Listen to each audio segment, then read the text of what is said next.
Pagtabang sa kabanay ug sa mga dunay cancer, gilaraw atol sa paglusad sa Department of Health ug World Health Organization sa National Integrated Cancer Control Program Strategic Framework alang sa tuig 2024-2028. Dugang detalye sa report ni Kent Abrigana.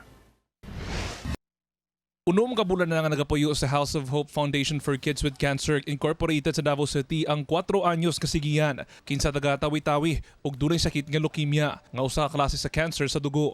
Nagapatambal siya sa Southern Philippines Medical Center nga duol lang sab sa House of Hope. Busad ako ang pasalamat ni Gian ug iyang inahan nga si LV sa ilang pagpuyo sa House of Hope aron maminusan ang ilang gasto sa pagpatambal kang Gian. Naay nakakuan sa mo ang isa pud ka doktor nga pwede daw nimo stay diri sa House of Hope. Murag nabuhian ko og pag-asa sir na makaya na mo sa kong anak nga malabanan na mo ang iyang sakit. In the first place, isa sa i-consider natin yung abandonment ng treatment, right? Kasi i-abandon nila yung treatment dahil wala silang matirahan. The first place. Sometimes problem nila yung expense sa transport. So diyan nagka-come in yung foundation. Gawa sa libre nga mapuyan, dunasab sila'y eskwelahan aron mapadayon sa mga batang dunay cancer ang ilang pag-eskwela. Sumala sa usa ka magtutudlo sa eskwelahan nga si Marjorie. Lisod matod pa para kaniya nga makitang uban niya nga estudyante nga mapili sa sakit nga cancer.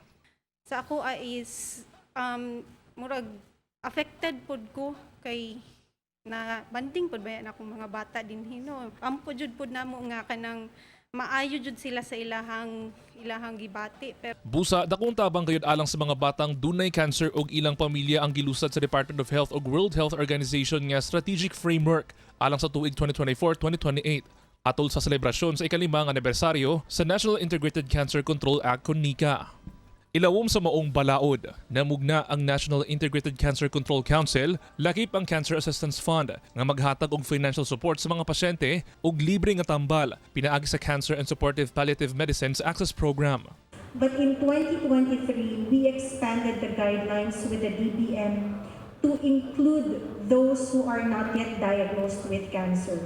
Kasi bago pa po sila ma-diagnose ng cancer, malaki na po yung ginagastos ng mga patients na to. Some of our cancer specialty centers have halfway homes for our patients. So the Cancer Assistance Fund is also used for indirect costs, for transportation, for payment of these halfway houses, and even operations of their dormitories to house these patients. Ginasuportahan usab sa maong balaod ang mga Cancer Specialty Center nga na-identify sa Philippine Health Facility Development Plan kung asa nalakip ang duha ka pasilidad sa SPMC. Ginapakusgan sab sa DOH ang ilang kampanya aron maminusan ang palasunon sa mga adunay cancer pinaagi sa early detection. In terms of new technologies, we have institutionalized and tested new technologies for cancer screening. But even with the increasing budget, 20% lang po ang nabibigyan natin ng treatment for cancer with our own budget. So what we need what we are trying to say is that we actually need the different sectors to help our cancer patients because the Department of Health can do it alone. We have expanded our access site. Ginabisuhan gihapon sa DOH ang publiko nga tumanon ng healthy lifestyle o kanunay nga magpa-check up aron makalikay sa sakit nga cancer. Kauban si Mature Awing sa kamera. Ako si Kent Abrigana para sa One Mindanao.